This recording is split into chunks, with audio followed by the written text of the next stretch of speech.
In this lecture, we will discuss about various input and output modules and their interconnection, how they are connected. First, we will discuss about the bus or the rack. Racks are there are some racks on which these PLC input modules or the processor modules are connected in a system. So input module, how they are defined in during programming. Suppose input module is located in the second slot, so the address of input module will be I2 and 1.0. so it shows that I2 means second slot, I 1.0 means first channel. So if we have second module, second channel, it will be I2 2.0. So in this way we define the input modules. They are connected in different racks. There are so many input modules in a rack. Many input modules or output modules can be connected simultaneously, and in this way we separate them. How we used to define these input modules, that is the way. I2 1.0, I2 2.0. so if it will be I3, it means it is third slot, 1.0 means first channel. So in this way we define the input module. And if we talk about input output structure or module, so or it is also called input output interface. It is a place where input and output devices are connected.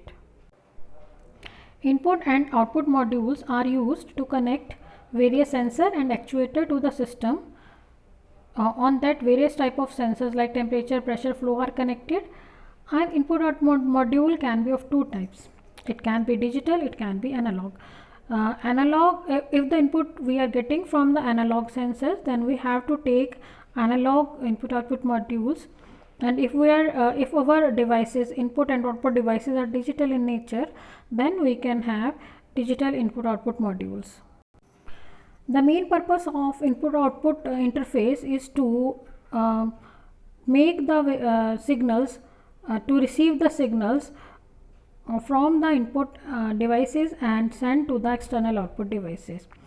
So input module, basically what it do, if some analog signal is there, it will take the signal and it will convert it to the digital signal, and that can be fed to the PLC processor and can be processed. Similarly, at the output module, suppose we want to control any analog device, then the signal that we have received from the PLC output is digital in nature, so that signal is converted back to the analog signal and that can drive the output devices. Now in this slide we can see the internal input output structure or internal of input output module. So basically in input output module we get signal from the input devices from here. Then we have here current limiting resistor, which is used to drop the voltage level to the logic level. The another important thing that is available in the input output module is opto isolator. The purpose of opto isolator is, suppose in case of any high current rating or due to high power, if any due to any transition, the circuit of CPU remains safe. So opto isolator is basically used for the protection of the CPU circuit. So its purpose is to prevent voltage transient from damaging the processor. It also helps to reduce the effect of electrical noise. So this is the main beauty of the input output structure that is used. So after opto isolators, the signals are fed to some buffer or filters. So they will condition the signal, they will make the signal that is suitable for the processor. So this is the structure of input module. So we have discussed opto isolator. This is the internal structure of opto isolator. This is dual opto isolator IC.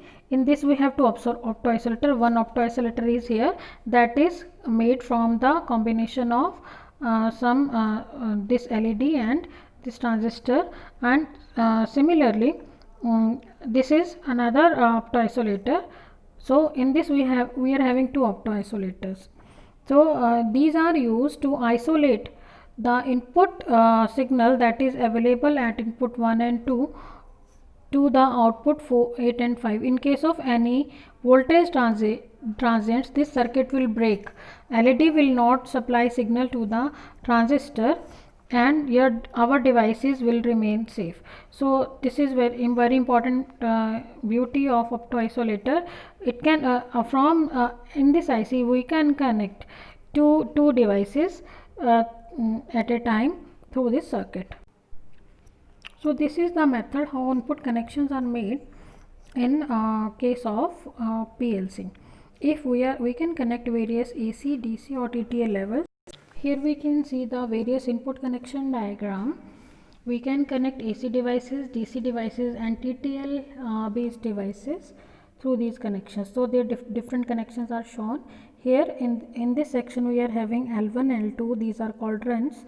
We can connect AC devices directly at various input points 1, 2 and 3 like this if we want to connect any AC device to the PLC.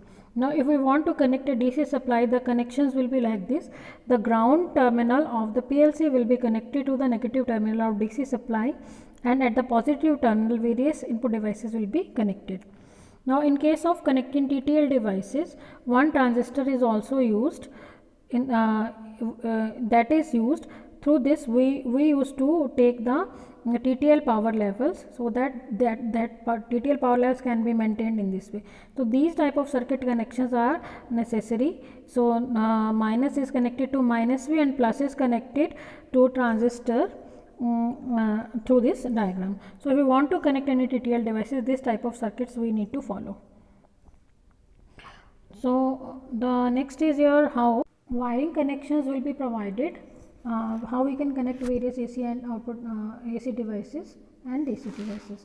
So this is your DC output module and this is our AC output module. In case of DC output module, for connecting devices at the output, we can connect, like we have to connect a DC power supply negative to the DC common terminal and positive terminal to various output device terminals. Similarly, in case of AC output device, we can connect AC common terminal to L2 rail and L1 terminal.